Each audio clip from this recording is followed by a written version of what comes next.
Ok. Bonjour à tous et à toutes, tous ceux qui sont là aujourd'hui en présentiel et à ceux qui nous suivent en direct sur la chaîne YouTube.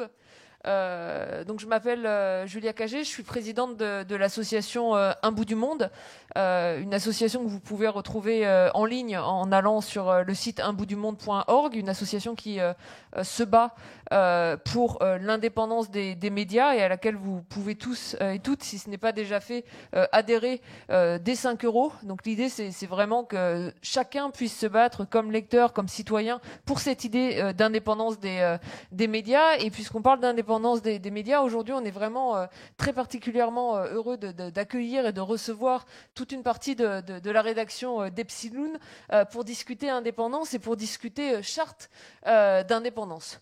Donc vous avez sans doute suivi les étapes qui ont conduit jusqu'à la création de ce nouveau magazine scientifique qui est le fruit d'une crise qui s'est passée à Sciences et Vie au cours des derniers mois. Mais justement, aujourd'hui, l'idée, c'est pas d'insister sur la crise, mais c'est justement de se tourner vers l'avenir et de voir qu'il est encore possible aujourd'hui, en 2021, en France, de créer un nouveau magazine à partir d'une rédaction qui était existante, mais quand même à partir de rien, rapidement, de créer ce nouveau magazine en faisant appel à qui?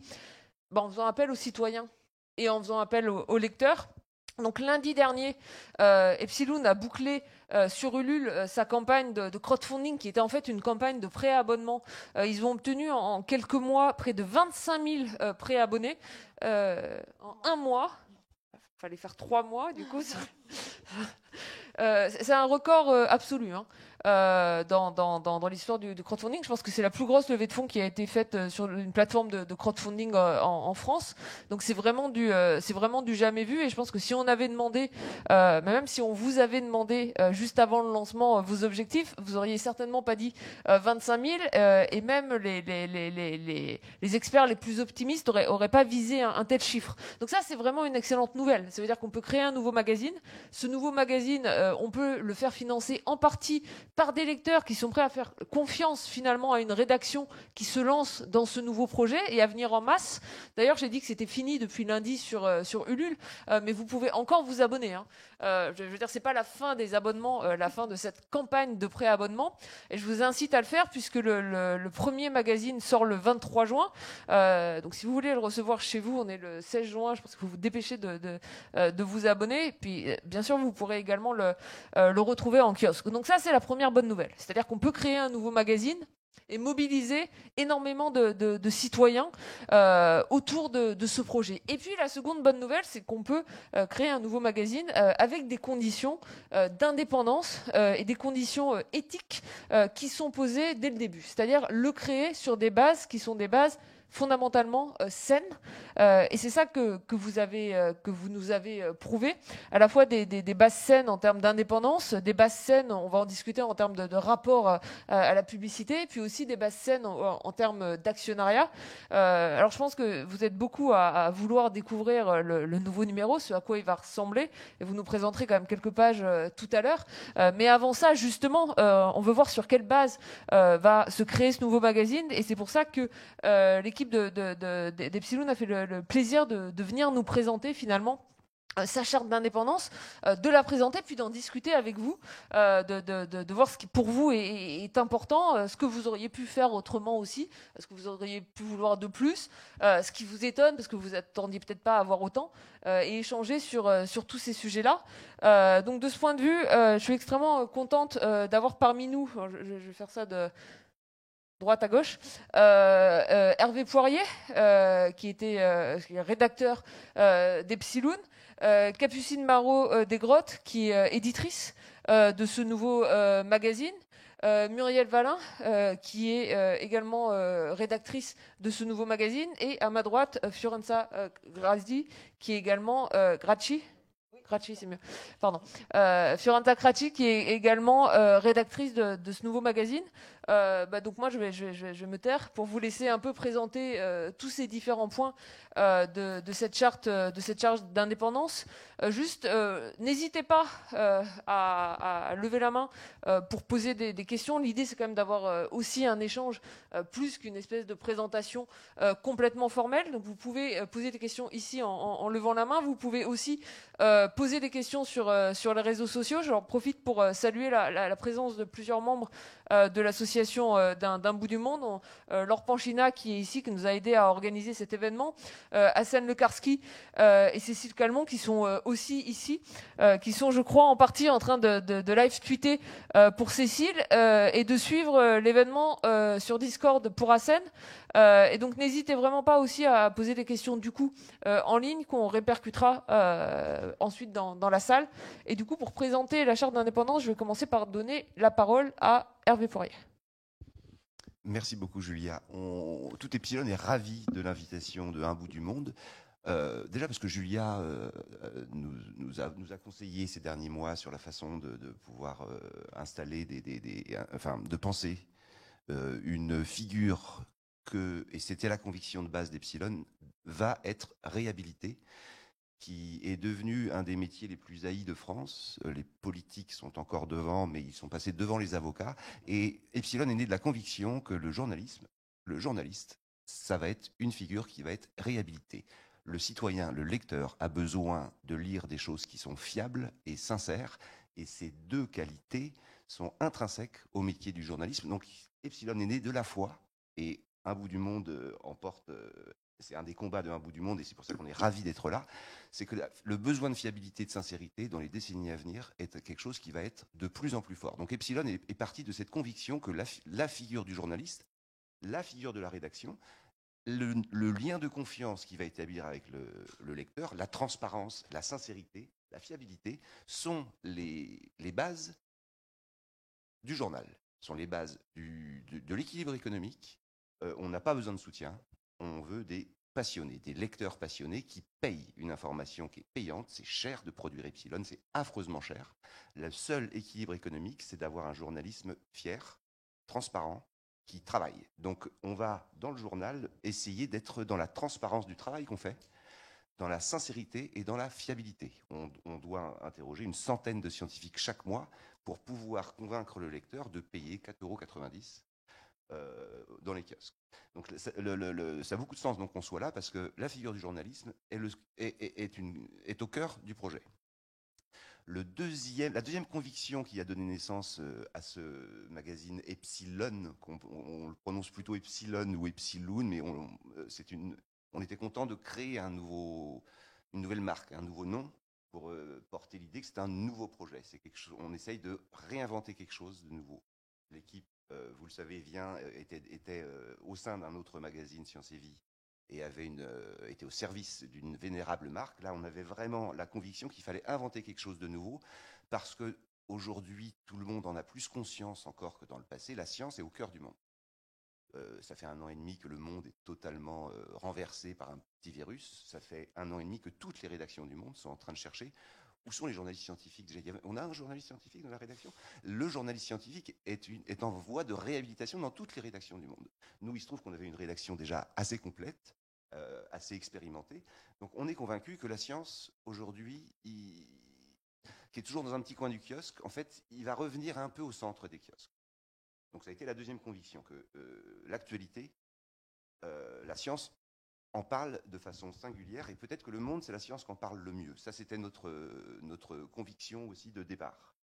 Le troisième élément, donc une équipe constituée des convictions, une réhabilitation de la figure du journaliste. Le troisième élément, ça a été la rencontre avec, une fois qu'une grande partie de la rédaction a claqué la porte de la rédaction où il travaillait avant, ça a été la rencontre avec un éditeur, UHM, Unique Héritage Média, à travers Emmanuel Mounier, que l'on savait un amoureux transi de la presse scientifique, qui se souvient de ses 10 ans quand il a ouvert justement Science et Vie, et ça a changé sa vie. Il est devenu après polytechnicien, et donc on savait qu'il avait une passion pour ce journal, il avait une passion pour les histoires scientifiques, et cette rencontre-là a permis de prolonger ce rêve de transparence, de sincérité, de fiabilité, et on s'est lancé très très vite dans cette aventure en profitant de la chance exceptionnelle d'avoir une équipe expérimentée qui était enthousiaste, joyeuse. Donc on a lancé Epsilon en se disant dès le début, il faut que dans ce cadre de cette transparence, on prouve fièrement aux lecteurs nos valeurs, notre façon de travailler. Et la charte qu'on va rapidement vous présenter aujourd'hui, elle n'a de sens que s'il est public, que si les gens la connaissent, elle est sur le site. Et on pense que les gens ne peuvent lire les informations que si ils savent d'où elles viennent, comment elle a été construite. Et donc, on est assez fiers de présenter une charte originale. Il y a Le Monde, Libération, Les Échos ou Télérama. Il y a quelques journaux français qui ont des chartes ambitieuses. Nous, on a essayé de l'adapter à nos pratiques. Voilà, on va vous en présenter les grandes lignes dans les slides qui suivent. Je laisse la parole à Capucine, notre éditrice qui, depuis 4 mois, nous accompagne dans un projet qui est aussi industriel. Il y a un nombre de paramètres à faire pour que ça existe dans les kiosques. Et évidemment, nous, on est compétents pour raconter des histoires. Capucine était compétente pour organiser toute la dynamique industrielle autour et nous forcer à ne jamais lâcher nos convictions. Merci Hervé. Alors effectivement, quand on s'est rencontrés pour bâtir ce nouveau magazine, ce gage de l'indépendance était vraiment absolument clé. Et moi, en tant qu'éditrice, ma conviction, c'était que la meilleure façon de garantir cette indépendance, c'était de mettre en place un modèle économique solide, robuste. Comme le disait Julien, un modèle qui repose avant tout sur la diffusion et si possible auprès des abonnés. Donc c'est pour ça qu'on a lancé une campagne de préfinancement, une campagne de préabonnement via la plateforme de crowdfunding Ulule. Donc beaucoup de magazines ces derniers temps se sont lancés sur ce genre de plateforme, mais effectivement on n'imaginait pas quand on a lancé cette campagne réunir plus de 24 000 abonnés effectivement en moins d'un mois. C'est effectivement la preuve que ce magazine était attendu, qu'un magazine qui vienne renouveler la presse scientifique avec toutes les valeurs que vient d'exposer Hervé et qui, je pense, sont bien passées auprès du public. On a reçu tellement de messages sur les différents réseaux sociaux, sur la plateforme, que je crois que ce message de sincérité est réellement passé. Alors effectivement, on est hyper heureux de se dire que non seulement c'est un record pour un lancement de presse, mais c'est un record tout projet confondu. Ulule n'avait jamais levé autant d'argent pour quel que soit le projet. On a battu je crois que le record c'était un jeu vidéo dont le nom m'a échappé, mais je trouve que c'est absolument magnifique de se dire qu'un projet éditorial de cette ambition, un magazine papier, réunisse autant d'abonnés. Et effectivement, pour nous, c'était un pilier indispensable pour garantir l'indépendance éditoriale de ce magazine. Encore une fois, j'insiste sur ce point, c'est vraiment une conviction en tant qu'éditrice. Au-delà de tous les principes que va vous exposer la rédaction, encore une fois, l'indépendance éditoriale, elle est basée avant tout sur le fait que ce titre peut viser la rentabilité dans quelques années, effectivement, parce que, comme tu le disais, un magazine de cette ambition, ça coûte cher à produire. Alors juste pour vous donner quelques informations sur le magazine qui donc sort la semaine prochaine en kiosque, effectivement. À partir de mercredi prochain, vous pourrez le retrouver en kiosque. On a voulu pour tous ces lecteurs fidèles de la première heure leur garantir qu'il l'aura en avant-première. Donc tous les abonnés de la plateforme crowdfunding Ulule vont le recevoir lundi dans leur boîte aux lettres. On les invite d'ailleurs à viraliser la couverture et à viraliser ce magazine pour le faire connaître encore plus, parce que, encore une fois, les abonnements c'est bien, mais il faut aussi que le magazine marche auprès de la diffusion en vente au numéro, c'est-à-dire chez le marchand de journaux. C'est un magazine qu'on retrouvera aussi tous les mois, donc c'est bien de commencer le lancement, mais il faudra qu'on tienne sur la durée, il faudra qu'on installe les magazines chaque mois. On on a l'ambition aussi de lancer les premières séries dès la fin de l'année. Donc en plus de ce magazine mensuel, on aura des trimestriels avec des numéros spéciaux, des hors-séries. C'est un magazine ambitieux aussi dans le contenu, hein, c'est une centaine de pages, enfin c'est 100 pages, avec des articles fouillés, des vraies enquêtes, des articles de fond, et en même temps, je pense que Fiorenza vous le détaillera, une maquette qui vienne donner du plaisir de lecture. On a vraiment eu à cœur d'imaginer aussi un magazine du 21e siècle qui donne plaisir à voir.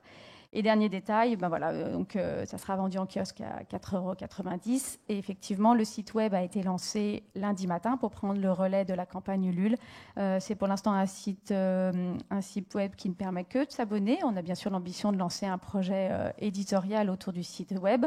Mais c'est important qu'on ait ce site pour également présenter la charte éditoriale que vous retrouvez sur le site d'Epsilon.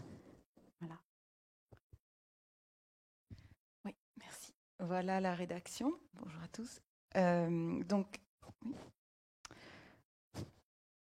Vous la voyez. Voilà, ici.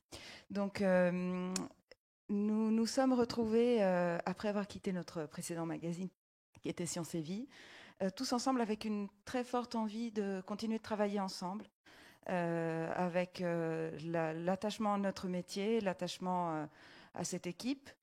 Et donc, la fondation de ce nouveau magazine a été, disons, l'occasion rêvée pour le faire d'une façon complètement renouvelée, qui met à profit notre expérience collective. Nous avons calculé 170 ans d'expérience cumulée à Science et Vie.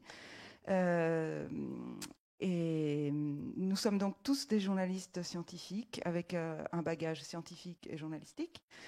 Il nous semblait, indispensable de continuer d'exercer notre métier. Aucun de nous n'avait envie de changer de travail, de faire autre chose, de se reconvertir. Cette année, comme disait Hervé, nous l'a montré et nous l'a prouvé d'une force que personne n'attendait.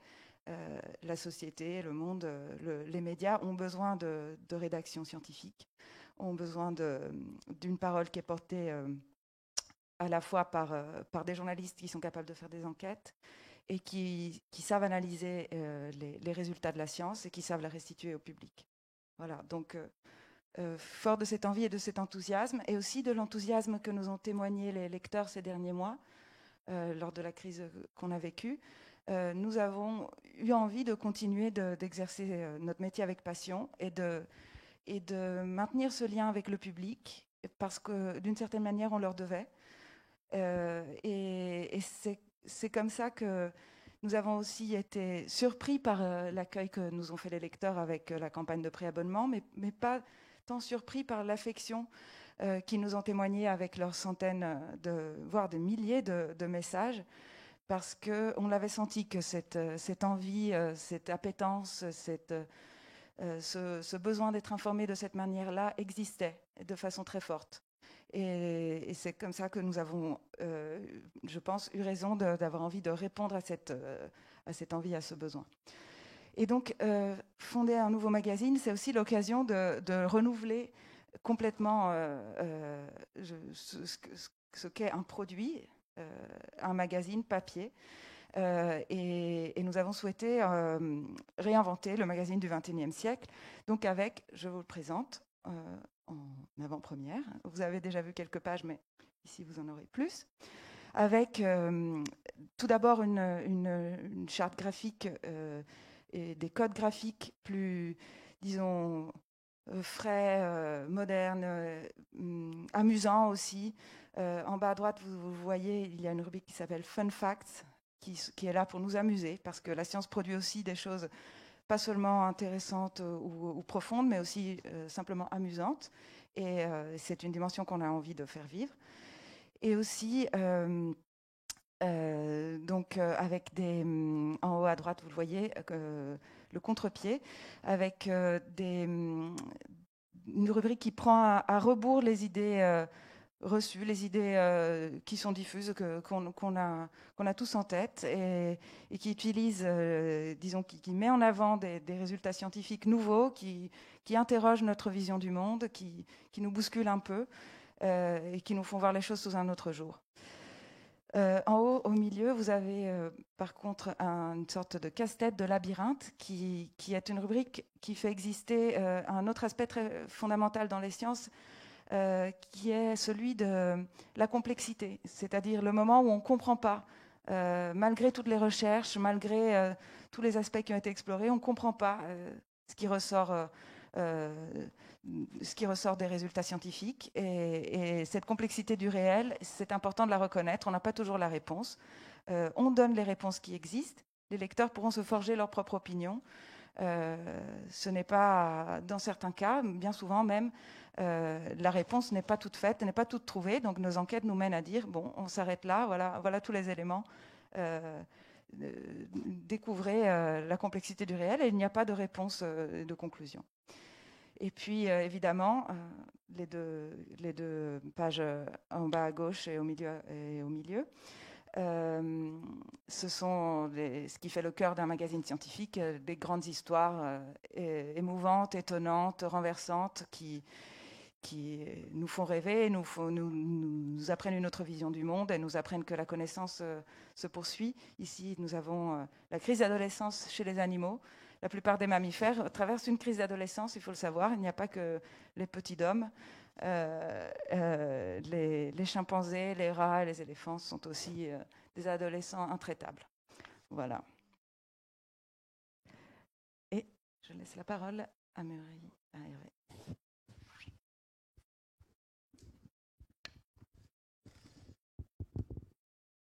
Donc dès les premières rencontres avec l'éditeur, on avait convenu le principe d'élaborer ensemble, entre la rédaction en chef et l'actionnaire, une façon de travailler pour garantir au lecteur que l'ensemble des pages d'Epsilon sera faite selon des principes qui permettent d'établir la confiance étant le nœud de la relation qu'un journal noue avec son lecteur et finalement les bases d'un... L'idée était de faire un journal qui allait durer 100 ans. On pense qu'au bout de 100 ans, un journal ça naît, un journal ça grandit, un journal ça meurt aussi, et c'est normal.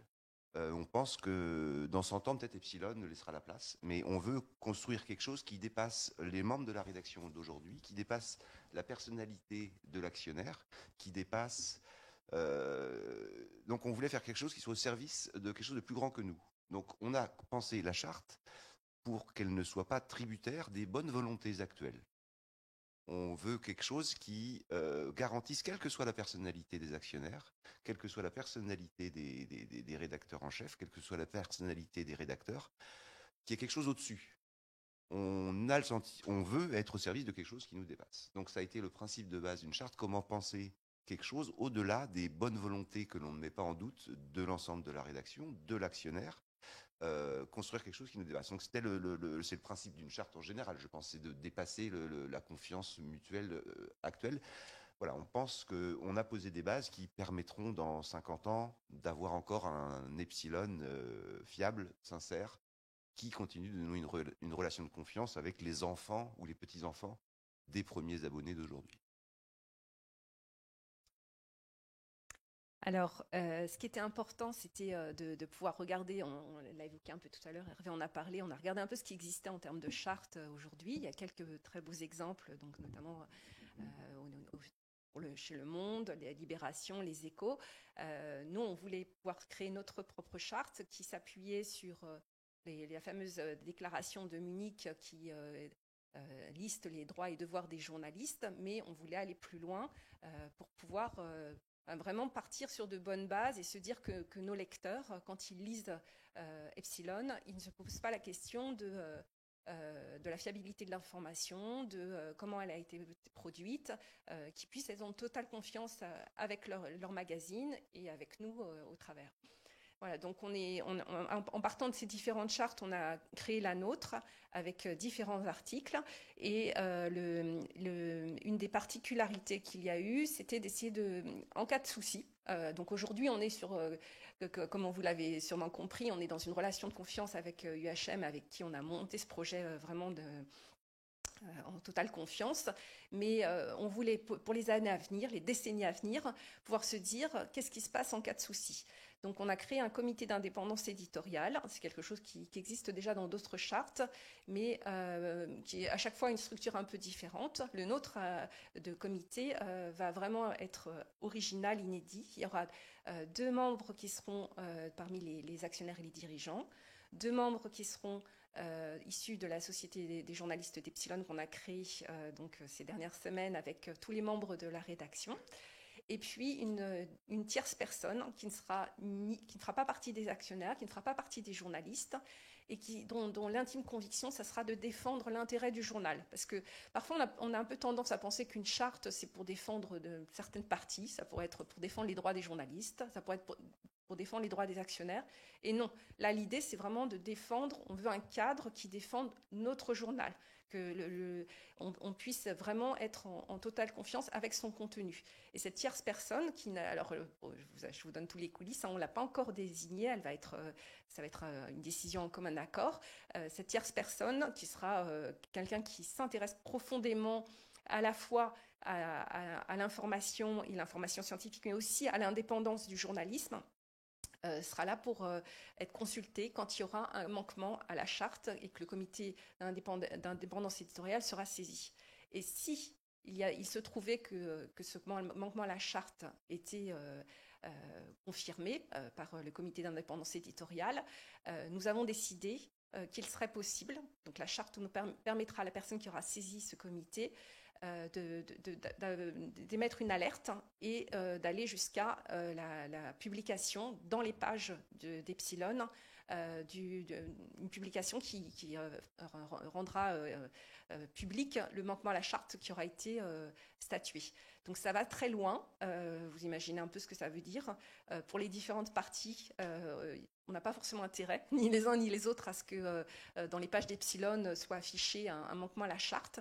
Donc quelque part, c'est une sorte d'arme de dissuasion, c'est-à-dire que les uns et les autres, on va faire tout ce qu'il faut pour que la charte soit respectée de bout en bout et qu'on n'ait jamais besoin, espérons-le, d'aller jusqu'à l'utilisation de ce droit d'alerte et de cette publication dans nos pages. En tout cas, quand on parlait de transparence, on ira jusque-là. C'est-à-dire que si à un moment donné, un article de la charte n'était pas respecté, le lecteur en serait informé.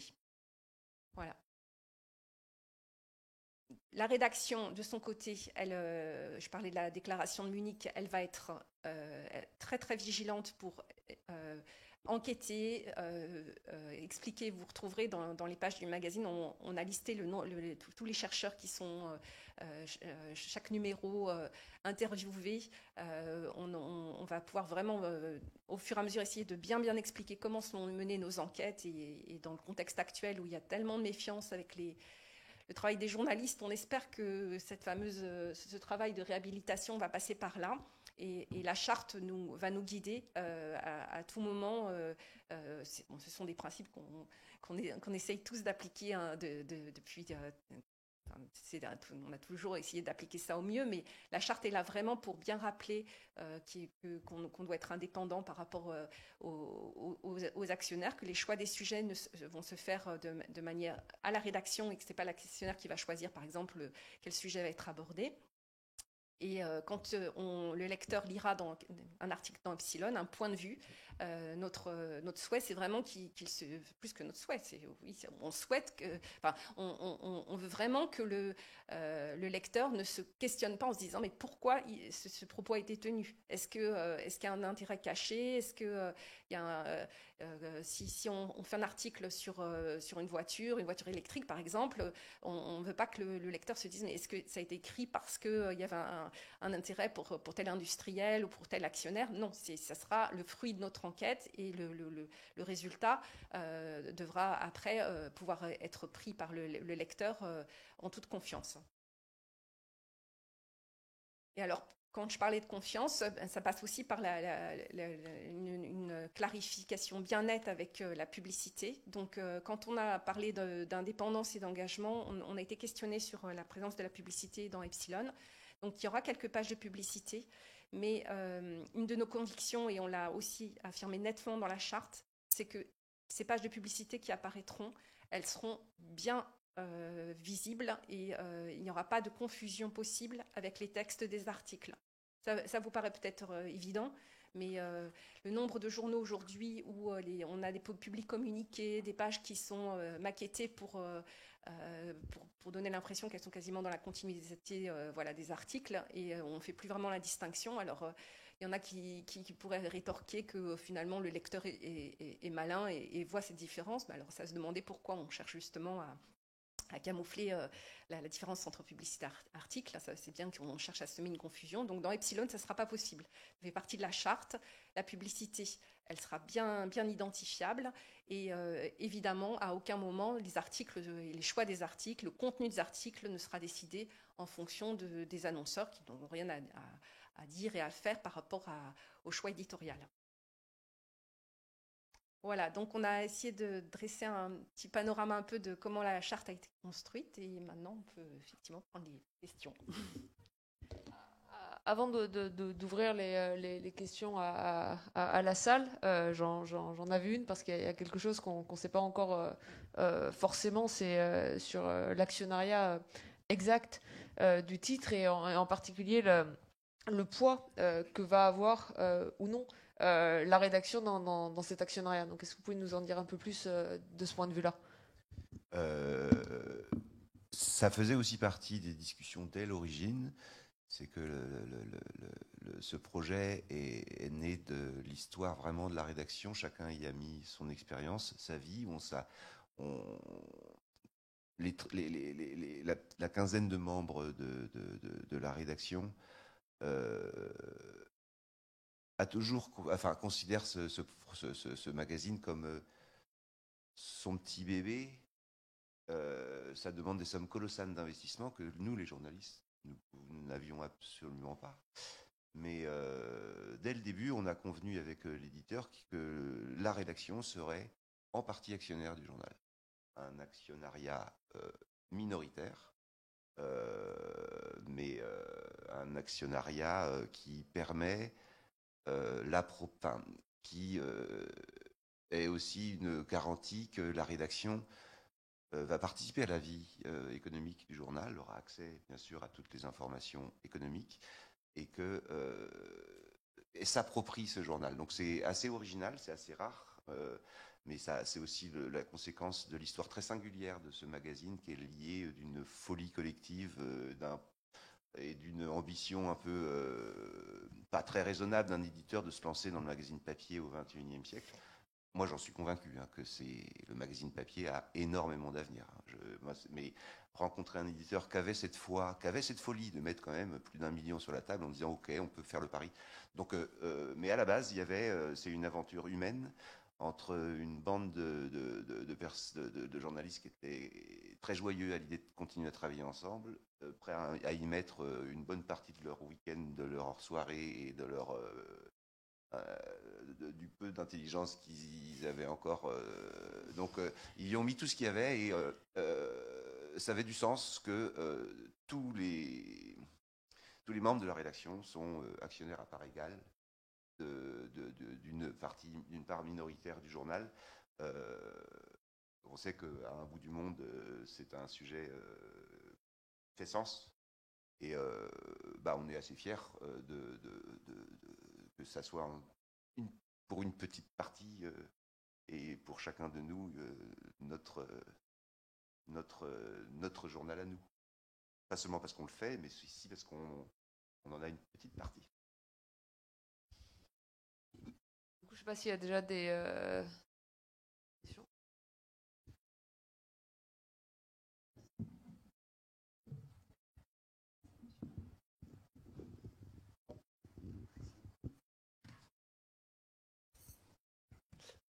Bonjour. J'avais une question par rapport aux publicités. Du coup, vous aviez dit que les annonceurs n'avaient pas le droit de regard sur ce qu'il y a dans le contenu du journal. Est-ce que, inversement, la rédaction sera tenue informée des campagnes présentées dans le journal? Je me permets de répondre sur cette question-là. Alors évidemment, quand on travaille dans une rédaction, on fait ce qu'on appelle un mur, donc on donnera à la rédaction les éléments pour qu'elle sache quelle publicité il y a, mais vraiment à la dernière minute, parce que l'idée c'est de travailler en totale indépendance, donc c'est juste pour qu'elle puisse voir effectivement comment le journal s'est construit, mais à la demande de la rédaction, il me demande d'être complètement indépendante de cette question-là. Donc je ne sais pas si tu veux rajouter quelque chose, Hervé, mais l'idée c'est quand même que voilà, ce soit deux mondes relativement imperméables. Là, on est en train de travailler le numéro 2. Aujourd'hui, je ne sais pas quelle publicité. Je ne connais pas les annonceurs qu'il y a dans le numéro 2. Capucine me disait qu'il y avait peut-être quelques pages déjà, mais je ne les connais pas. Et pour tout vous dire, ça ne m'intéresse pas énormément. Je pense que le lecteur est un adulte. On a vraiment essayé de travailler, d'avoir un grand respect pour l'intelligence du lecteur. On est convaincu que le lecteur est plus intelligent que nous. On ne va jamais le prendre d'au-dessus en disant voilà ce qu'il faut penser. On va toujours le prendre d'en dessous en disant une armurerie d'arguments. Et le lecteur a le monopole de l'humour, le monopole de l'engagement, le monopole des convictions. Il a juste besoin peut-être des fois qu'on lui donne des arguments, des faits avec lesquels... Donc le lecteur est très intelligent. Je pense que le lecteur saura que les messages publicitaires sont des informations qui n'ont pas le même statut que les informations qui sont des pages. Donc on n'a pas de doute sur la maturité du lecteur par rapport à ces pages de publicité. On affiche assez clairement que 93% du budget, ça vient du lecteur. 7%, c'est à peu près ça, Capucine, de la publicité. On a, dans la nécessité d'avoir une indépendance éditoriale qui est basée sur la rentabilité, on a besoin de cet apport de 7%. On s'est engagé à ce qu'il n'y ait pas plus, que le nombre de pages soit très réduit de publicité, si possible très cher. Mais et on est assez à l'aise, on pense que le lecteur comprend la nécessité d'une rentabilité économique. Et là, je ne connais pas, on boucle le journal, on a encore des jours un peu intenses, on boucle le journal mardi prochain, le numéro 2, je ne sais pas les publicités qu'il y a dedans. Donc je ne sais pas si ça répond suffisamment clairement à la question. J'ai aussi une question sur la chaîne YouTube. Quelle est la forme juridique adoptée par Epsilon et comment le capital sera-t-il sanctuarisé ?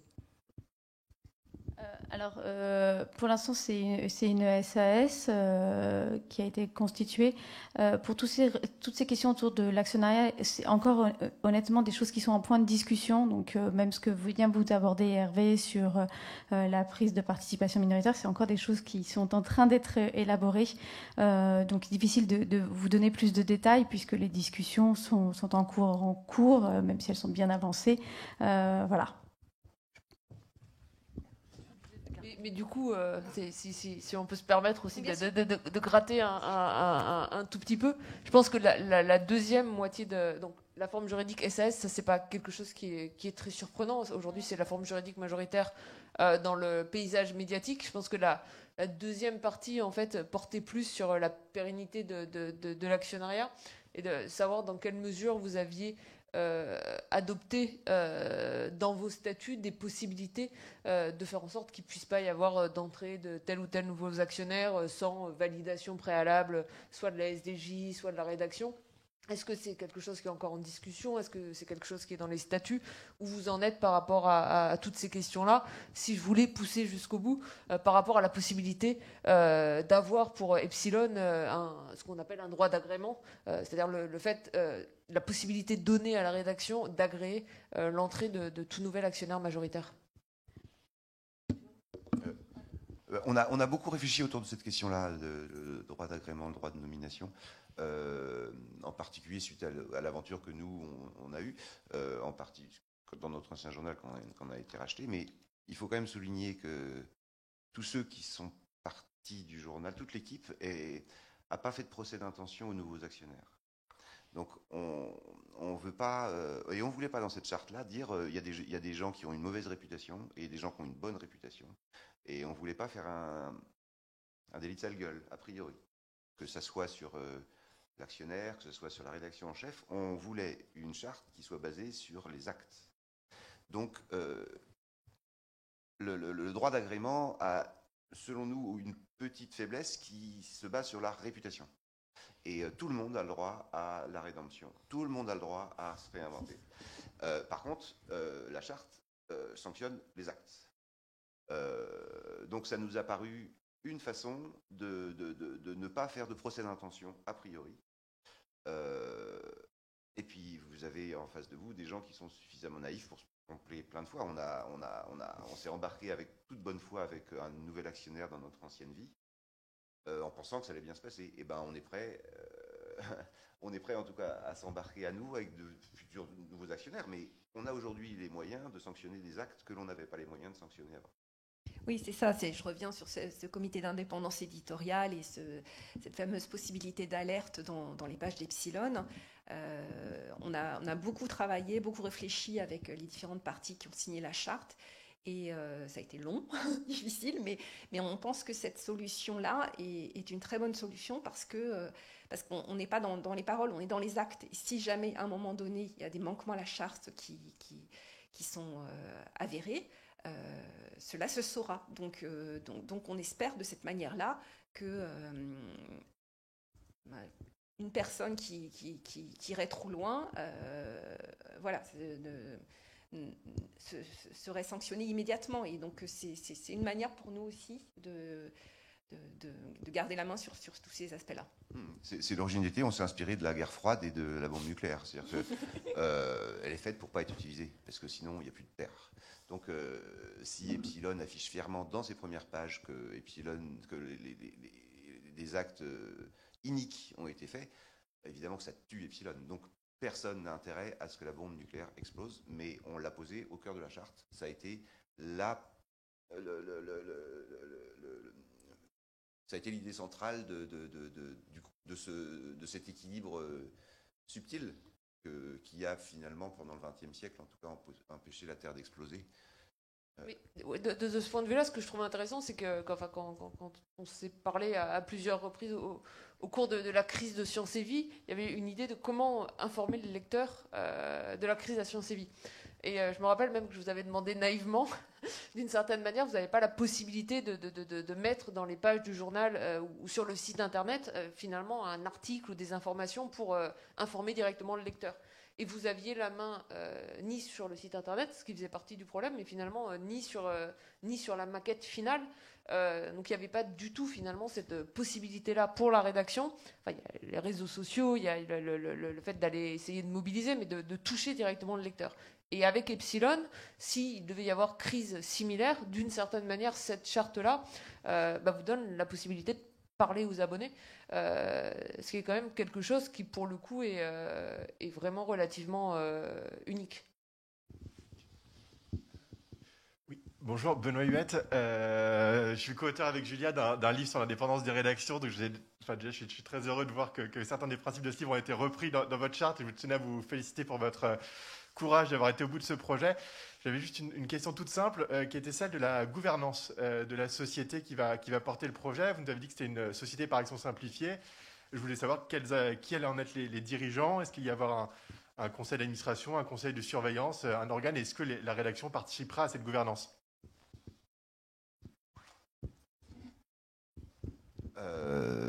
J'ai lu votre ouvrage et je l'ai trouvé très intéressant. Merci de la question. Je suis pas, comment dire, on est en retard sur tout. Je suis pas, c'est une très bonne question sur laquelle j'ai pas les réponses précises. On va l'inventer avec l'UHM. Évidemment qu'on va se voir régulièrement dans le cadre de cette gouvernance. Il n'est pas encore, la société s'appelle, qui édite Epsilon, s'appelle It is not rocket science. Ce qui en américain veut dire bon, ça va le faire. On en est, on arrive, on est toujours en train en déséquilibre permanent. C'est-à-dire qu'il faut qu'on avance très vite pour pas tomber. Donc il faut qu'on avance très vite sur la très bonne question que tu poses, mais à mon avis, it is not rocket science. Question sur les chaînes YouTube. C'est pour toi, Julia. Est-ce qu'en bout du monde a l'intention de rentrer au capital d'Epsilon, même de manière symbolique?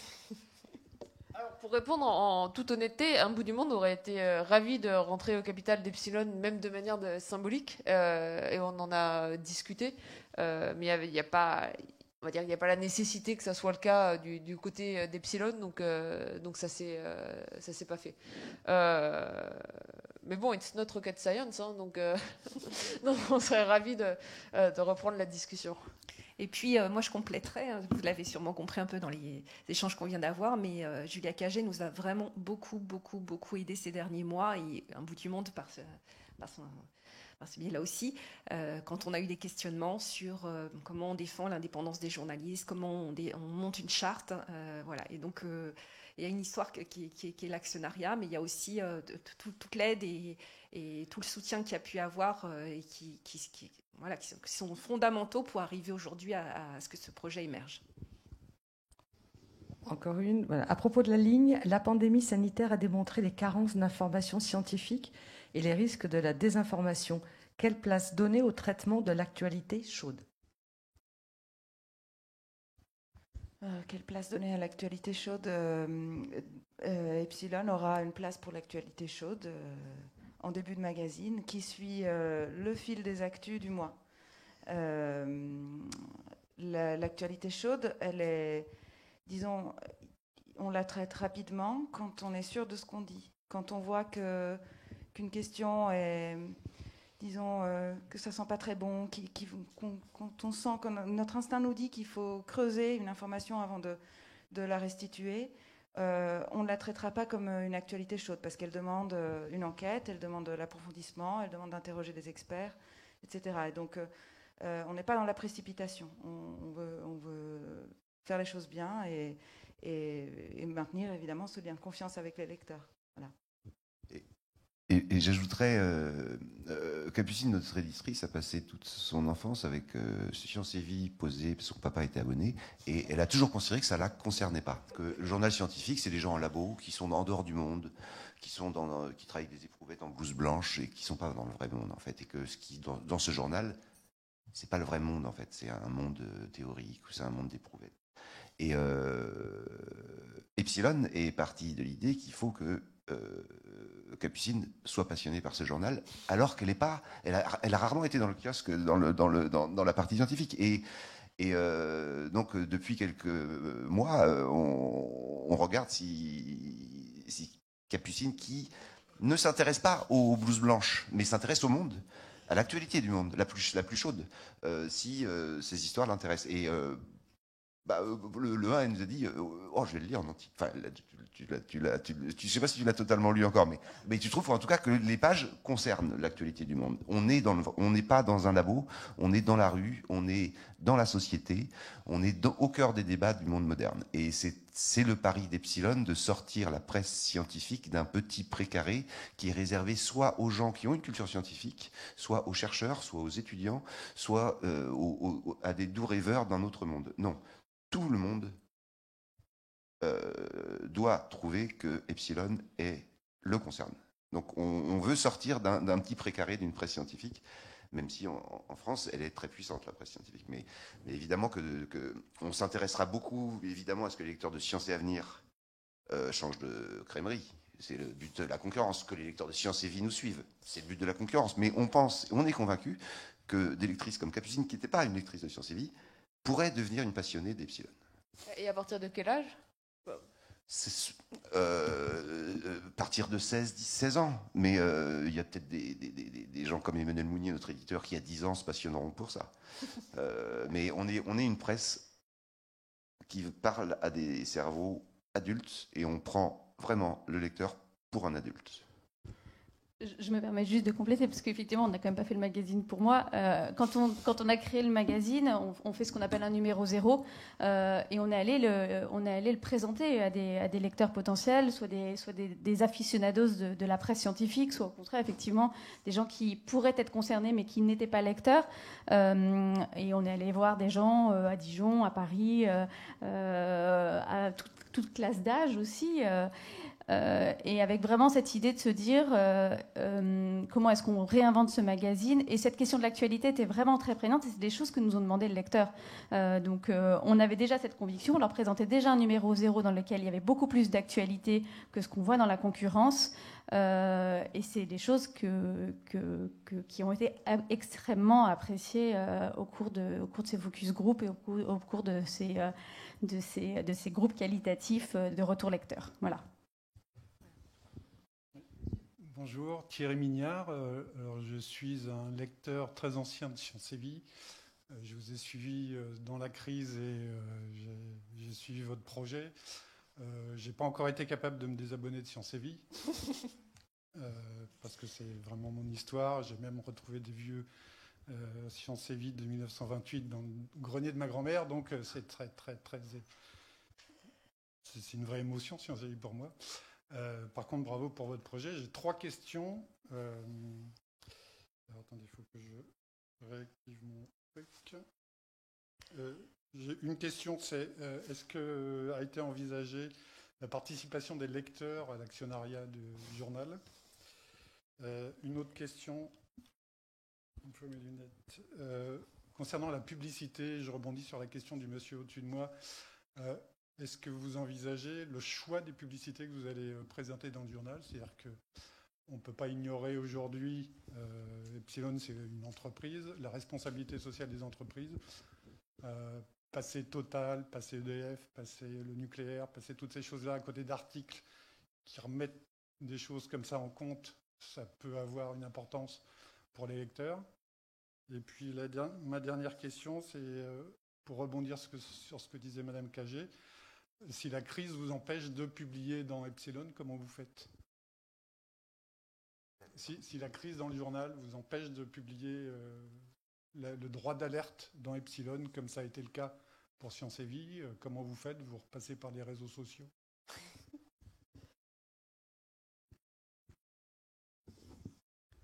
Alors, par rapport à la dernière question, dans Sciences et Vie, à Sciences et Vie, il n'y avait pas de charte. Hein, donc on n'avait absolument pas la possibilité de communiquer sur ce qui a pu se passer. Là, on considère... alors, une charte n'a pas de valeur juridique. Par contre, c'est une valeur, on va dire, morale, éthique, qui fait qu'aujourd'hui, on vous en parle en toute transparence. Et on espère que le projet d'Epsilon va se développer vraiment autour, avec ce support-là, ce squelette-là comme point de départ. Donc s'il y avait un problème, et on n'envisage pas que ce soit de se faire bloquer, que ce droit d'alerte soit supprimé, puisqu'il fait partie du fondement du journal. Voilà. Alors, après, voilà, on a constitué cette charte comme un premier bouclier qui est né de ce qui s'est passé, de ce qui se passe dans les journaux aujourd'hui, parce que voilà, il y a ce qui se passe chez Epsilon, mais il y a aussi ce qui se passe en ce moment dans le monde de la presse. On n'a pas toutes les parades possibles, hein. On connaît aussi les limites d'une charte, mais il nous semblait que c'était primordial, et en communiquant aujourd'hui dessus, en l'affichant sur notre site, les lecteurs sont informés aussi de ce qui est... c'est le point de départ aussi du projet. Donc, si à un moment donné, ce point de départ et ce support n'est plus respecté, on imagine que ça finira par se savoir. Il ne sera pas possible d'acheter Epsilon si on n'a pas auparavant signé un engagement avec sa propre signature, pas avec son sang, mais de dire je m'engage à respecter tous ces principes-là. Les actionnaires ou les actionnaires. Donc c'est un engagement qui devra être explicite. Et ce qu'on n'avait pas le droit dans notre ancien journal, c'est-à-dire d'alerter les lecteurs sur des choses qui pouvaient... là, on a le droit. Donc, et c'est quand même la rédaction qui produit les pages. Donc ça nous semble la garantie. Mais après, la vie, c'est accepter d'être mort, enfin, de prendre des risques. Et donc on va se lancer gaillardement dans une vie pour plusieurs décennies, en sachant que la vie, c'est le risque, et on est ravis. On est ravis de prendre des risques, on est ravis d'y aller, et on est ravis d'affronter l'imprévu. La charte, c'est pas très agréable de commencer par la charte, parce que c'est un principe de méfiance. Il faut imaginer que ça se passe mal. Alors qu'on ne pense pas que ça va se passer mal, en fait, on pense que ça va super bien se passer. Mais si ça se passe mal, il nous semble qu'on a quand même beaucoup plus d'armes aujourd'hui que l'on en avait précédemment. Et ben, on se lance avec beaucoup de confiance, hein, et un peu d'expérience, mais c'est la vie aussi, ça. Hein. Puis à un moment, Epsilon, il mourra. Hein. Je pense qu'au XXIIIe siècle, il y aura il y aura peut-être des journalistes qui claqueront la porte d'Epsilon. Je ne sais pas, et on verra bien comment ça se passera, mais c'est la vie. Si je peux rajouter quelque chose aussi, une des forces de la charte, comme vous l'avez écrite, c'est d'avoir une personnalité qualifiée extérieure qui va être une espèce d'acteur tiers. A priori, je pense que vous allez quand même prendre un scientifique qui va être très visible. Et donc ça sera aussi finalement un moyen de faire écho de tensions qui existeraient à l'intérieur du journal. Et ça, pour le coup, c'est quelque chose qui est assez rare. Enfin, j'ai pas vu ça dans d'autres chartes, je crois, sauf si je me trompe, où d'habitude c'est quand même plutôt les rédactions salariées face à la direction. Je pense que le fait d'avoir justement cet acteur tiers qui sera une personnalité visible et notamment visible pour des lecteurs qui s'intéresseraient aux questions scientifiques que vous allez traiter dans Epsilon, ça vous donne aussi cette espèce de possibilité de... Puis sinon, vous avez créé une ESDG, donc vous pouvez tous repartir vers une nouvelle aventure. Alors sur la question de l'actionnariat pour les lecteurs, donc pour l'instant il n'en est pas question, voilà, mais il faut vraiment se remettre aussi en tête que le projet vient de tout juste d'émerger, hein, il a quelques semaines. La campagne de préabonnement qui a été lancée a été pour nous une manière d'impliquer le lecteur. C'est pas sous forme d'action, hein, mais c'est sous forme d'engagement financier pour nous, et un engagement qui permet de qui prennent part au projet et on espère vraiment pouvoir être suivi de près et de pouvoir faire régulièrement un point sur comment le journal se porte, quelle manière il avance, et voilà, toujours en totale transparence. Et quant à la question sur des publicités et la personnalité des annonceurs, on prend attention, on fait attention à ne pas avoir trop de conviction. On pense que le lecteur doit en avoir et qu'il doit s'en forger, parce que c'est la vie citoyenne a besoin de convictions citoyennes. Mais nous, on fait bien attention à ne pas être pro-GM ni anti-GM, pro-nucléaire ou anti-nucléaire. Ni de gauche, ni de droite, ni athée, ni croyant. On n'a pas de conviction. Donc on n'est pas un journal militant. On est juste un militant d'un peu plus de rationalité dans ce bas monde. On pense que le 22e siècle et le 21 ont besoin d'un peu de rationalité et ont besoin de citoyens engagés. Et pour ça, on est à leur service. Mais c'est pas nous qui allons dire il faut arrêter le nucléaire. Et c'est pas nous qui allons dire il faut aller au nucléaire. On va juste faire sur le nucléaire des enquêtes précises, factuelles, qui permettront au lecteur de se faire sa propre opinion. Vous citiez EDF, vous citiez Total. On n'est pas des juges de ça. On pense que le lecteur, lui, est juge. Et en tant que citoyen, il est dans une démocratie et il est acteur et juge. Nous, on est à son service, mais on va pas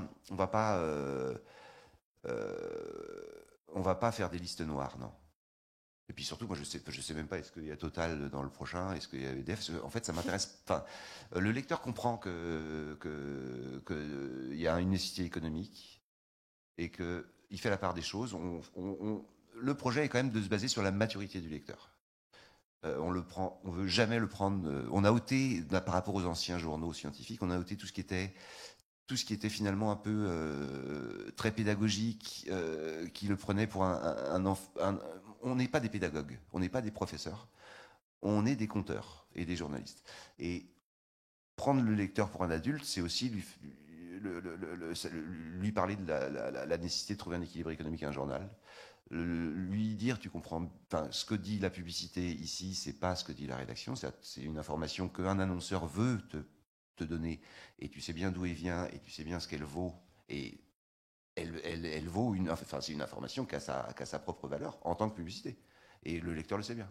Donc on va essayer surtout qu'il n'y ait pas de confusion, mais on pense que le lecteur comprend tout, en fait, est beaucoup plus intelligent que nous, même.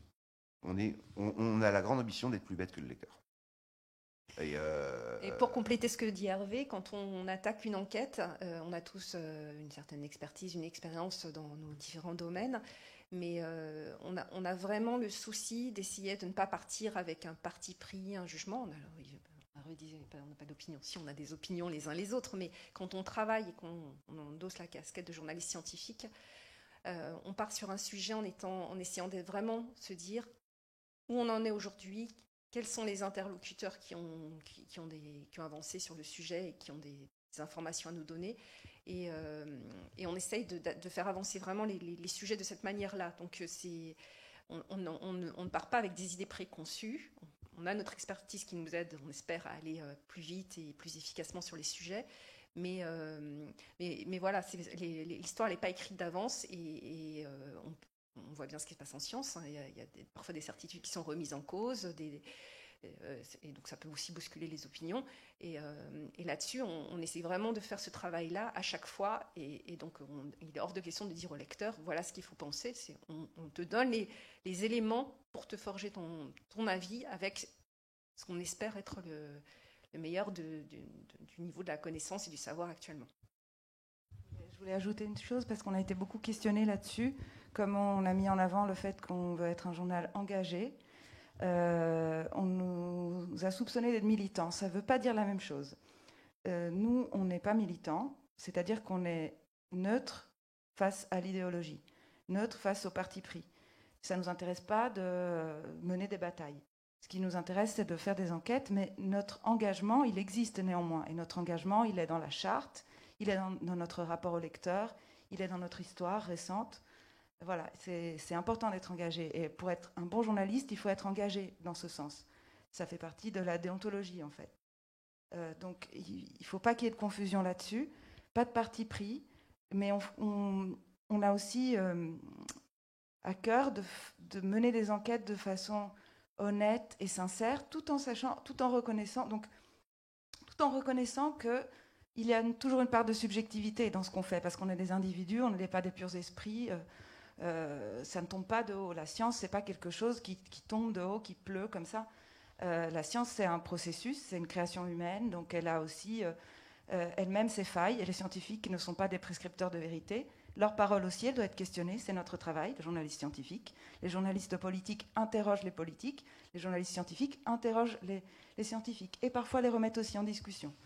Et la science, elle avance comme ça. Il y a un malentendu dans la société, je pense, aujourd'hui, que la science est une vérité et puis que de l'autre côté, il y a la société avec des ignares. C'est pas du tout ça. Donc notre travail, c'est aussi celui-là. Et c'est un travail qu'il faut faire avec honnêteté. Donc l'honnêteté, pourquoi elle est là? C'est parce qu'on sait tous qu'on peut se tromper. Tout le monde peut se tromper, les scientifiques peuvent se tromper, les résultats de recherche peuvent parfois être brouillés. Ce n'est pas le cas dans la majorité des cas. Il y a quelque chose qui s'appelle le consensus scientifique, qu'on a à cœur de porter et de transmettre au lecteur. Mais il y a aussi des remises en discussion. Donc c'est un terrain mouvant, la science. Ce n'est pas quelque chose d'arrêté pour toujours, sinon on en serait encore à penser que les fossiles, en fait, c'était le déluge universel. Voilà. Donc c'est là que se situe la distinction entre engagement et militantisme, une neutralité vis-à-vis des partis pris, mais l'engagement vis-à-vis de la réalité. Et on veut s'incliner devant le réel. Mais on ne veut pas prouver que les choses sont telles qu'on les pense, telles qu'elles correspondent à nos convictions. Voilà.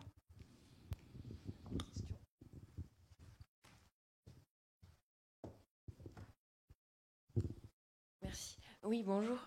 Vous parliez tout à l'heure donc d'une personne tiers dans le comité d'indépendance éditoriale, mais je voulais savoir, par rapport au reste de la presse française, concrètement, en quoi est-ce que Epsilon, son indépendance, va peut-être plus loin que d'autres structures? Et je voulais savoir aussi, est-ce qu'il y avait après on peut réfléchir, est-ce qu'il y a des moyens d'aller encore plus loin qu'aujourd'hui l'indépendance d'Epsilon?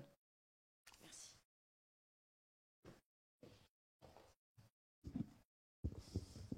Là, nous sommes dans des locaux prestigieux où il y a un bout du monde, Julia Cagé pourra en témoigner, à participer à la création d'une institution indépendante, enfin de l'indépendance du monde. Donc il y a des journaux très prestigieux en France, en Suisse aussi, où il y a des chartes très ambitieuses. Aller plus loin. Il y a quoi au-delà de l'indépendance? Enfin, aller plus loin que l'indépendance? En fait, je pense que la question précise, c'est voilà, dans la charte d'indépendance, il y a un certain nombre de principes, il y a un certain nombre de droits que vous avez obtenus. Vous avez obtenu des actions, par exemple, comme journaliste, ce qui vous donne des droits en termes de gouvernance et également d'information économique. Vous avez obtenu des droits avec la création de ce comité d'indépendance et le fait de pouvoir vous saisir des pages du journal pour signaler des manquements.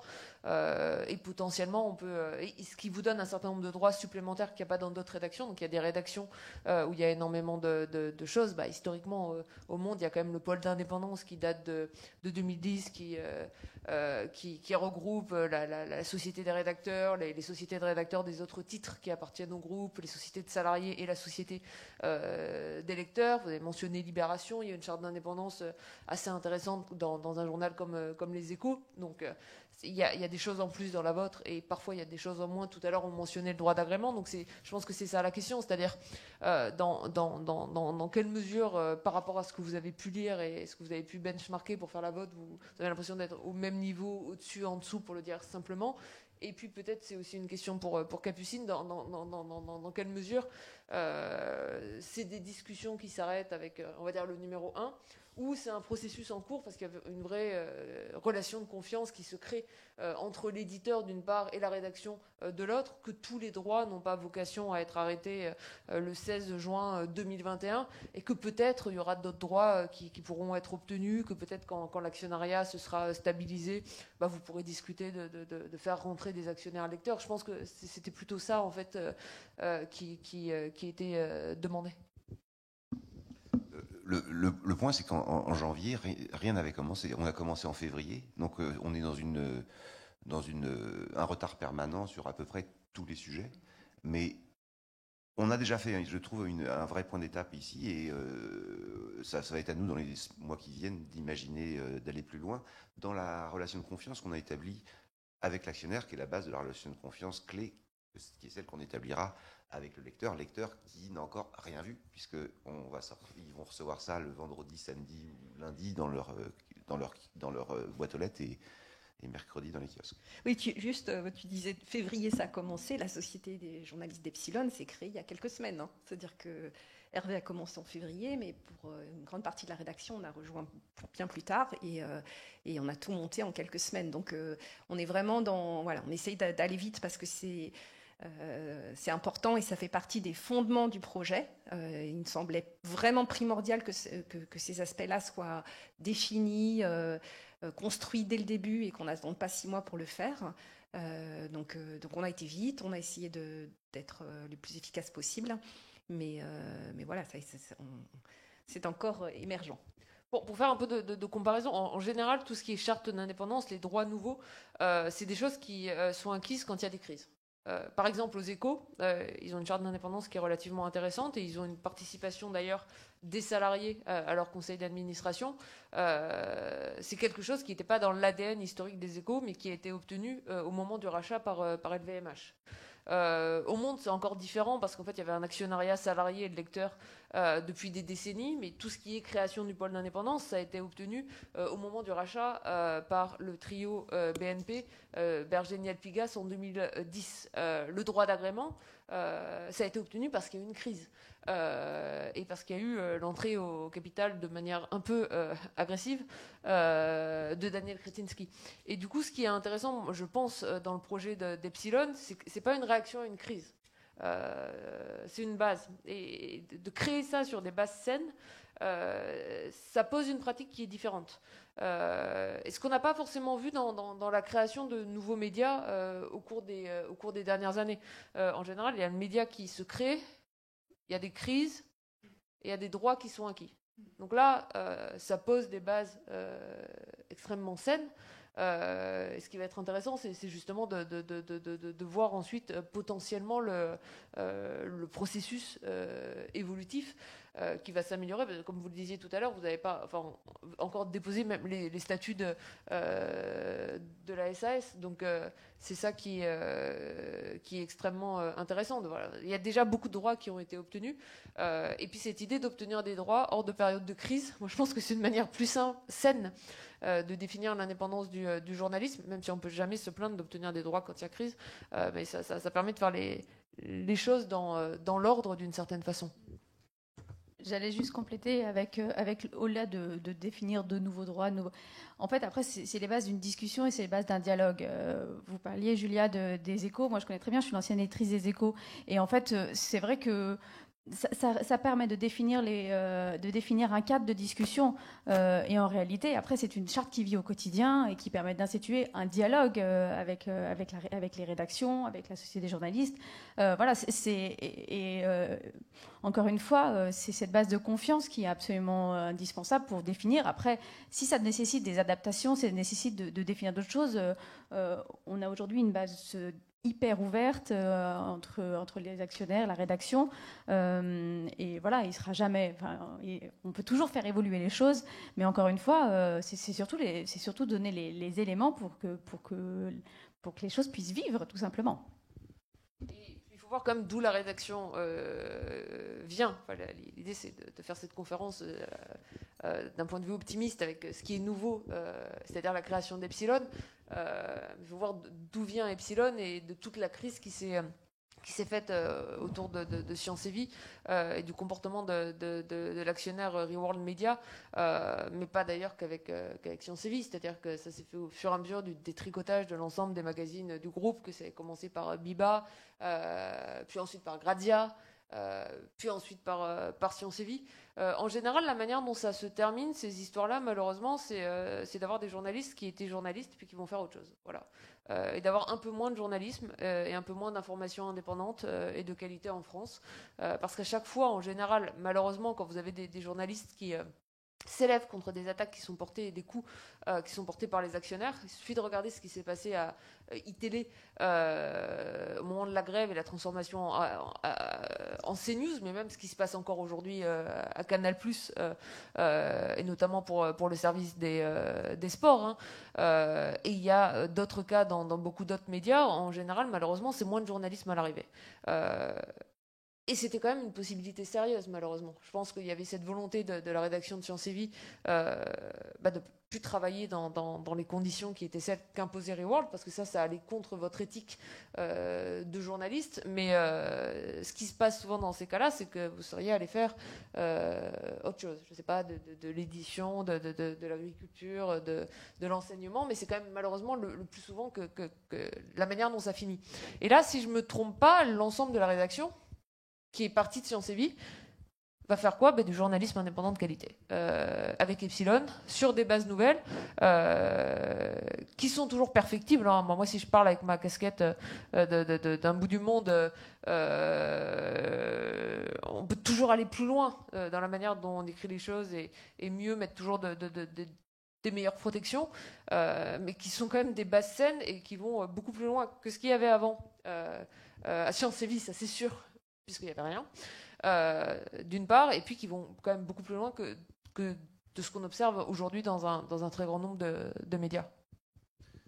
Et moi, j'ajouterais juste on pense que c'est très important cette exigence d'indépendance, cette liberté, mais au bout du compte, dans ma tête revient souvent la chanson de Florent Pagny, Ma liberté de penser, parce que rapidement, on se dit, mais penser quoi ? On est libre de penser, mais tu penses quoi en fait ? Donc, évidemment qu'on se bat pour une liberté de penser, mais le sujet principal, le cœur, le fond, c'est on pense quoi ? Et là, aujourd'hui, on vous présente une charte sur la liberté de penser. La semaine prochaine, on va faire le cœur. Voilà ce qu'on pense, voilà ce qu'on fait, voilà les histoires qu'on va vous raconter. On mettra jamais devant la liberté de penser la pensée. Non, c'est ça. En tout cas, je peux pas. On a beaucoup travaillé sur l'indépendance, mais à chaque fois, j'avais la musique de Florent Pagny dans ma tête, ma liberté de penser. Non, on veut être d'abord des raconteurs d'histoires. Hervé, c'est pas la chanson dans laquelle il veut pas payer ses impôts ? Si, c'est ça. Ah, mais il y avait un très bon sketch des Guignols où, à la fin, ça disait, mais tu pensais quoi, Florent ? Et moi, je pense beaucoup à ce CLG Guignol en disant on veut être libre de penser, on a la liberté de penser. Ah, mais tu penses quoi? Bon. Et en fait, faut vraiment que toute notre énergie dans les semaines et les mois qui viennent soit dévolue à on pense quoi, plutôt qu'on est fier de notre liberté. Mais on ne peut pas faire ça si on n'avait pas posé ces bases, et comme dit Julia, qui était au début. C'est pas suite à une crise, c'est au début, on est libre de penser. Après, maintenant, là, notre boulot, ça va être de penser des choses originales, passionnantes, et qui vont amener l'enthousiasme du lecteur avec nous. Mais voilà, je pense beaucoup à Florian Pagny.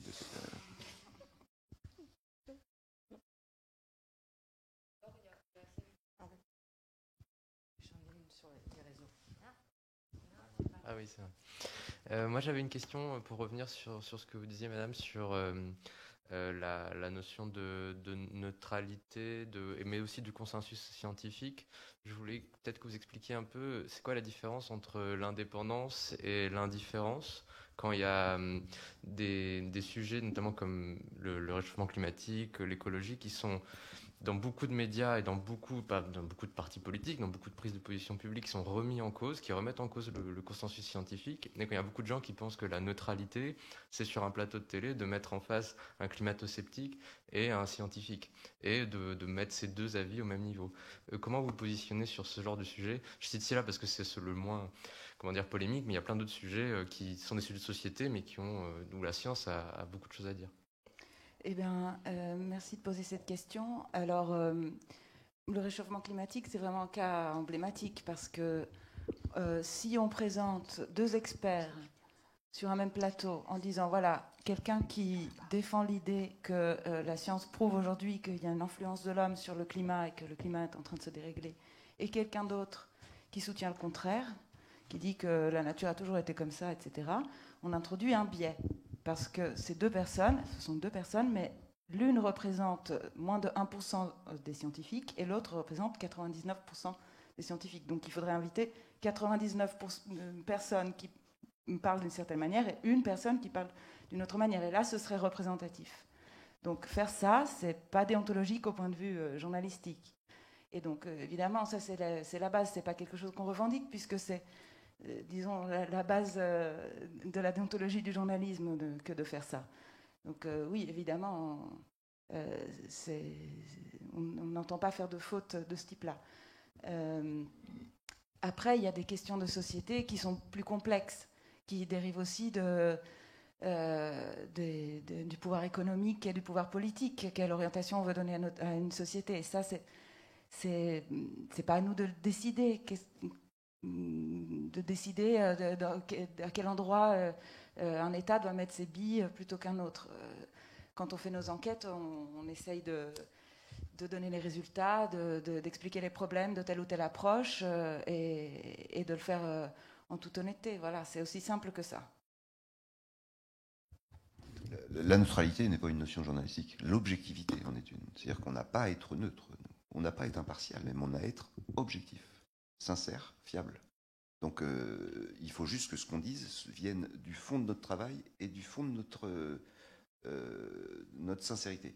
Donc si sincèrement on pense quelque chose, il faut qu'on le dise. C'est notre devoir. Oui, voilà, c'est peut-être là que pour aller plus loin, si une enquête montre que quelque chose, une techno, j'en sais rien, une pratique est nuisible pour une série de raisons accablantes, on le dira. C'est pas une question de parti pris, c'est la conclusion d'une enquête qu'on aura menée de façon la plus lucide possible. Voilà, on l'espère. Après, tout le monde peut se tromper, encore une fois, mais on essaiera de ne pas se tromper, évidemment. Et on est payé, on est payé sous une convention, la Convention nationale des journalistes, dont la phrase clé est de dire le journaliste est avant tout au service du lecteur, du spectateur, de l'auditeur. Il a un patron, un actionnaire, mais c'est le seul salarié en France qui est avant tout au service de quelqu'un d'autre que celui qui le paye. Ce qui fait la singularité totale de ce métier, ce qui en fait la garantie qui découle des droits de l'homme. Tout citoyen a le droit d'être informé. Et donc ça s'est traduit dans une convention où on est des salariés très singuliers qui avons avant tout le devoir d'être au service du lecteur. Et moi, je crois beaucoup à la réhabilitation de ce métier. Et c'est avant tout dans la Convention qui change tout et qui fait qu'on doit être avant tout dans l'éclairage de tes questions sur le réchauffement et non pas au service de plein d'autres, d'une neutralité d'un juge, par exemple, ou de l'impartialité d'un juge. Le juge a une fonction dans la société totalement différente. On n'est pas des juges. On doit être sincère et fiable. Et on est protégé par une convention qui fait qu'on peut dire non à notre patron. Parce qu'on est avant tout au service d'autre chose. Puisque vous parlez d'être payé, je trouvais ça aussi intéressant que dans la charte, vous évoquiez notamment le fait d'avoir potentiellement recours à des stagiaires et justement de bien les rémunérer. Parce que quand même, une des pratiques croissantes malheureusement dans le journalisme de la part d'un certain nombre de groupes de presse, c'est de complètement précariser la profession, y compris statutairement, y compris en ayant recours au paiement à la facture en fait, en obligeant les journalistes à être auto-entrepreneurs, ce qui ne devrait pas être le cas. Et vous avez précisé ça en fait dans votre charte, que tout travail journalistique mérite salaire et une rémunération qui soit une rémunération digne et convenable, et le fait de ne pas précariser justement ceux qui allaient écrire dans vos pages. Oui, vous faites bien de le préciser, parce que c'est vrai que ça peut paraître évident aujourd'hui qu'un journaliste doit être payé en tant que journaliste, et pourtant c'est devenu extrêmement rare. Et de le mettre dans la charte, pour nous, c'était vraiment un élément extrêmement important et qui, on l'espère, sera perçu comme tel par les lecteurs, c'est-à-dire que le travail sera fait par des journalistes à qui on donne les moyens financiers, en temps, en énergie, etc., en équipe, pour pouvoir se confronter sur les sujets. Et je rajouterais par rapport un peu au questionnement aussi sur ce qui peut-être nous différencie. Donc on est un mensuel, à la fois ça nous donne peut-être un peu de retard sur l'actualité chaude, mais nous on le voit aussi comme un énorme avantage, c'est-à-dire qu'on prend le temps d'aller interviewer énormément de chercheurs qui sont... D'ailleurs, je fais un petit aparté là-dessus, mais ces derniers mois, on a eu énormément de témoignages de la part de la communauté scientifique qui nous a soutenus, portés, et qui a compris aussi ce qui était en train de se jouer. Et donc ces chercheurs-là, c'est aussi... voilà, c'est le point de départ de nos articles. Ce sont vers eux qu'on se tourne, et on prend le temps, pendant ce mois de création d'un numéro, d'aller en interroger parfois plusieurs dizaines par article. Et c'est ça qui fait aussi qu'on va avoir une information, on espère, de qualité, indépendante, et loin d'un travail rapide qui, malheureusement, aujourd'hui, a un peu trop souvent lieu, et qui crée cette défiance sur les sujets scientifiques. On a encore une question sur la chaîne, toujours sur votre indépendance. Comment avez-vous l'intention de vous protéger de l'arrivée dans votre capitale des fameux milliardaires qui possèdent quasi toute la presse en France, via leur achat du H&M par exemple, ou la cession des actions des actuels actionnaires?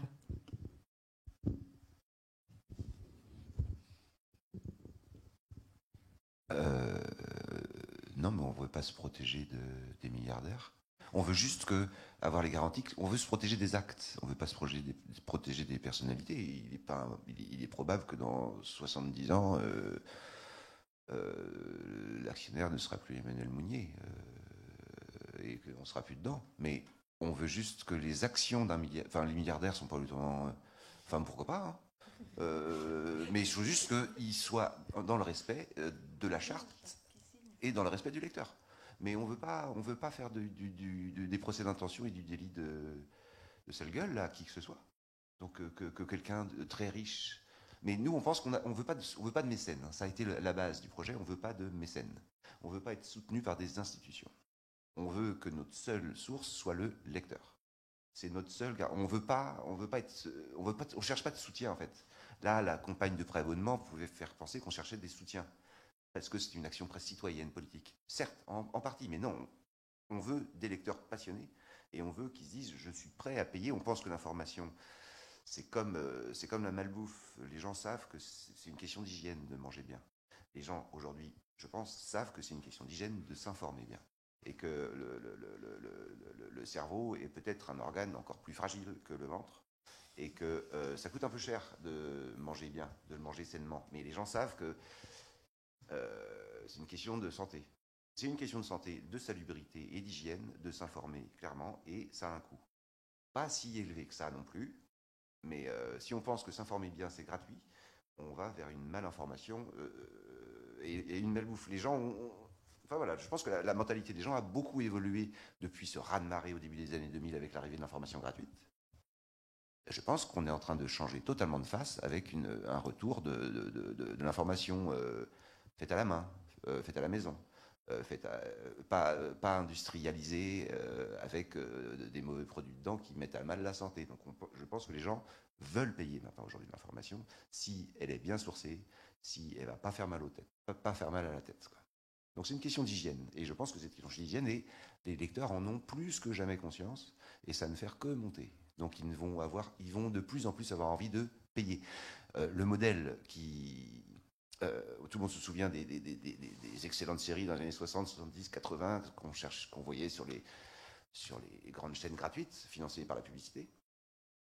Il y a HBO qui est arrivé, qui a dit non, moi je vais faire... les gens vont payer leurs séries. Puis après, il y a Netflix qui est arrivé, qui a dit oui, les gens vont payer leurs séries. Et moi, j'ai le sentiment que ça a plutôt fait augmenter la qualité des séries. Sortir d'un modèle publicitaire pour dire tu payes ce que tu consommes et c'est très simple parce que plus la qualité monte, plus les gens s'abonnent, plus il y a des moyens pour caler. Il y a un cercle vertueux qui se met en place et que les séries dans le monde a enclenché. C'est-à-dire que les séries ont de plus en plus de moyens pour être de plus en plus intéressantes, c'est pour avoir de plus en plus de spectateurs passionnés. Cette dynamique vertueuse, je pense, s'enclenche aussi dans les médias, où Epsilon va avoir de plus en plus de moyens de raconter des histoires de plus en plus passionnantes, ce qui rassemblera de plus en plus de lecteurs. C'est un cercle vertueux dans lequel on va s'enclencher. C'est la conviction de départ sur laquelle on est parti avec UHM. Et faire le modèle Netflix plutôt que le modèle d'une chaîne gratuite financée par la publicité.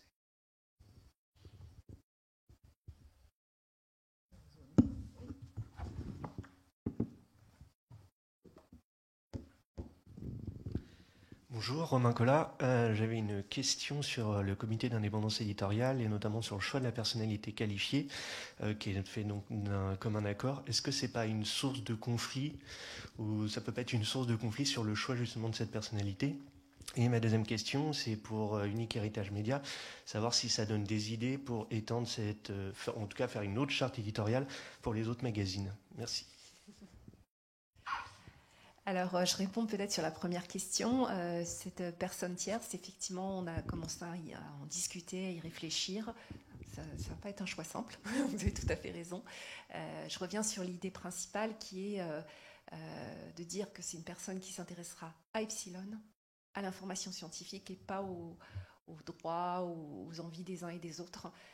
Donc, on est confiant parce que ce qui s'est passé ces derniers mois nous a montré que justement dans la communauté scientifique et même plus largement on a eu l'occasion de discuter avec des passionnés de sciences qui ne sont pas forcément des scientifiques, qui ont montré un vrai engagement, pas pour ce qu'on est nous, individuellement journalistes, mais pour l'information scientifique et qui se désolaient de ce qui était en train de se passer et qui disaient mais qu'est-ce qu'on peut faire, comment on peut essayer de sauver les meubles, quoi, voilà, pour que l'information scientifique reste de qualité et continue à exister en tant que telle.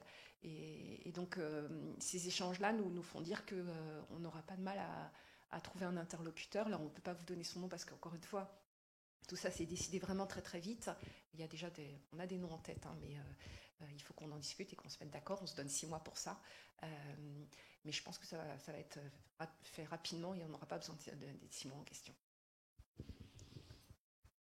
Pour ce qui concerne la charte éditoriale des autres titres du groupe, je pense que de la même façon que ça inspire tout un tas de groupes, forcément, pourquoi pas. Encore une fois, là, je me contenterai de répondre sur Epsilon. C'était dans les fondations indispensables qu'on imaginait pour lancer ce magazine, de par l'histoire de la rédaction et puis surtout et puis la thématique. Aujourd'hui, peut-être que certains titres du groupe, je rappelle UHM, c'est un groupe de presse. Il y a quelques presses adultes, mais surtout de la presse enfantine. Les les enjeux chez Papoum ou Abricot ne sont pas exactement les mêmes que ceux d'Epsilon et rendent peut-être ce sujet moins en haut de la liste des projets du groupe. Voilà. Mais encore une fois, je ne peux pas statuer pour les rédactions de ces titres-là. Mais c'est vrai qu'on a apprécié d'être entendu chez UHM parce qu'on est arrivé dans un groupe très vite et on a parlé charte et on a été entendu. Et ça, c'est important parce qu'il a fallu tout bâtir avec eux alors que c'était effectivement pas quelque chose qui était déjà présent. Je ne sais pas si on a d'autres questions ou si... Non, sur les réseaux, on n'a plus. Peut-être vous ici. Il fait frais ici, donc on a envie de rester. Dehors, il va faire 33 degrés. Mais on va peut-être quand même... Vous voulez peut-être dire chacun un petit mot avant qu'on se quitte. Bon, Hervé, vous m'avez effrayé plusieurs fois. Vous avez dit que vous étiez en retard sur tout. Le 21 juin, il y aura quand même un numéro 1 ou pas du tout? Pour tout vous avouer, on devrait recevoir cet après-midi au bureau les premiers numéros qui viennent de l'impression. Le camion a dû circuler cette nuit pour amener ça depuis l'imprimerie. On a été voir, des membres de la rédaction ont été voir l'imprimerie et voir le numéro en train de s'imprimer. Donc oui, le numéro 1 sera garanti dans les boîtes aux lettres des préabonnés et dans les kiosques la semaine prochaine. Ça, c'est sûr. On est un peu impatient d'aller voir le premier numéro qu'on devrait recevoir cet après-midi. Capucine, Muriel, moi, je voudrais vraiment remercier le soutien qu'on a eu des lecteurs, futurs lecteurs, puisqu'ils n'ont pas encore le numéro entre les mains, mais voilà, ce qui s'est passé autour de la campagne Ulule a été assez incroyable et je ne sais pas si les uns et les autres vous avez mesuré à quel point en fait ça nous a porté quand on part dans un projet comme ça qui était très audacieux, un peu fou comme disait Hervé. On y croit très fort, mais il y a un doute de se dire est-ce qu'on va être suivi, est-ce qu'on va être soutenu dans cette histoire et de voir tous les petits mots qui se sont accumulés sur le site. On regardait ça un peu comme alors on regardait les chiffres qui avançaient un peu comme le Téléthon, mais on regardait aussi les messages qui étaient affichés et ça nous a fait extrêmement chaud au cœur et ça nous a donné une énergie de dingue pour pouvoir aller jusqu'au bout du premier numéro et continuer avec le deuxième. Donc voilà, je voulais vraiment le dire et puis remercier Julia Cagé, Le Bout du Monde aussi parce que quand on doit aller vite comme ça sur la création d'une charte, une défense de principes qui nous sont chers, il faut être bien accompagné pour ne pas louper un détail, une information qui serait cruciale et on a eu cette chance de pouvoir avoir ce soutien aussi à ce moment-là. Voilà, Muriel a déjà tout dit. Donc, merci Julia, merci aux lecteurs. Il faut parfois se pincer pour réaliser le chemin parcouru, vraiment. Mais je pense que c'est ce qui arrive quand on est bien entouré, qu'on se sent bien dans ce qu'on fait et qu'on fait les choses avec conviction et dans l'ordre et en allant jusqu'au bout. Voilà. Donc voilà où ça peut mener. Merci à tous. Oui, je confirme effectivement cet alignement des planètes pour faire en sorte que ce projet voit le jour. Et je pense que toutes les bonnes fées qui se penchent sur le projet nous le prouvent tous les jours. Donc merci encore à vous d'être venus ce matin nous écouter. Moi, je voulais aussi vous remercier déjà d'être venu nous présenter votre charte et puis de jouer le jeu de la discussion et des questions-réponses. Aussi vous remercier pour donner un peu d'optimisme. C'est-à-dire que le paysage médiatique français, en général, quand on le suit dans l'actualité des médias, il n'y a pas énormément de raisons d'être optimiste.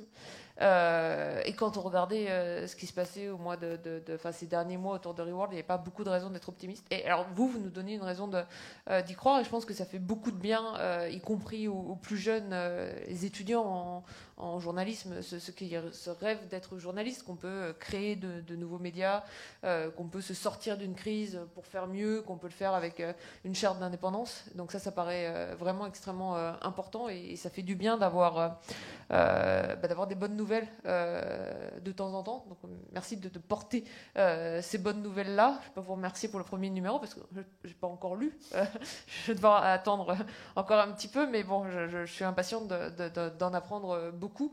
Et puis pour vous dire à nouveau qu'avec Un bout du monde, on est ravis de continuer à vous soutenir. Il ne faudra pas hésiter à faire appel à nous. Si on ne le fait pas en rentrant au capital, on pourra le faire par exemple en offrant des abonnements à nos adhérents, ce qui est une manière finalement de faire quoi, d'avoir des nouveaux lecteurs pour vous et de vous soutenir comme ça dans votre indépendance par le lectorat, ce qui est vraiment quelque chose qui est essentiel. Et puis juste pour vous dire qu'on aura l'Assemblée Générale d'Un bout du monde qui va se tenir le 18 septembre prochain en salle Gaveau. Enfin, sauf 26e vague, mais là, je crois qu'on espère la tenir du coup en présentiel le 18 septembre prochain. Donc, vous êtes toutes et tous bienvenus, que vous soyez déjà adhérents ou potentiellement futurs adhérents. Et puis du coup, on espère en profiter du 18 septembre pour revoir au moins certains d'entre vous et puis faire peut-être un premier point d'étape justement sur Epsilon, là où vous en êtes, puis continuer à discuter un peu indépendance parce que ça reste une question essentielle et puis continuer à discuter, ce qu'Hervé a souligné à plusieurs reprises avec raison, réhabilitation de cette belle profession de journaliste auprès du plus grand nombre et auprès du public. Et je pense que c'est ça aussi que vous avez contribué à faire avec votre initiative. Donc de ce point de vue-là, merci et bravo. Et puis merci à tous d'être venus aujourd'hui. On vous a prévenu un peu tard parce qu'on est en retard surtout. Mais c'est bien quand même d'avoir ce genre d'événement et ces discussions. Et merci aussi à tous ceux qui nous ont suivis en ligne, ce qui permet de ne pas toucher qu'un public parisien, mais un public quand même un peu partout en France. Et ça, c'est quand même aussi extrêmement important. Et de ce point de vue-là, que ce soit avec Un bout du monde ou d'ailleurs la Société des lecteurs du monde, puisqu'aujourd'hui on est dans les locaux du journal, on se réjouit aussi d'un retour à la normale pour pouvoir se rendre un peu en région et aller à la rencontre des lecteurs, pas seulement à Paris. Donc merci à tous.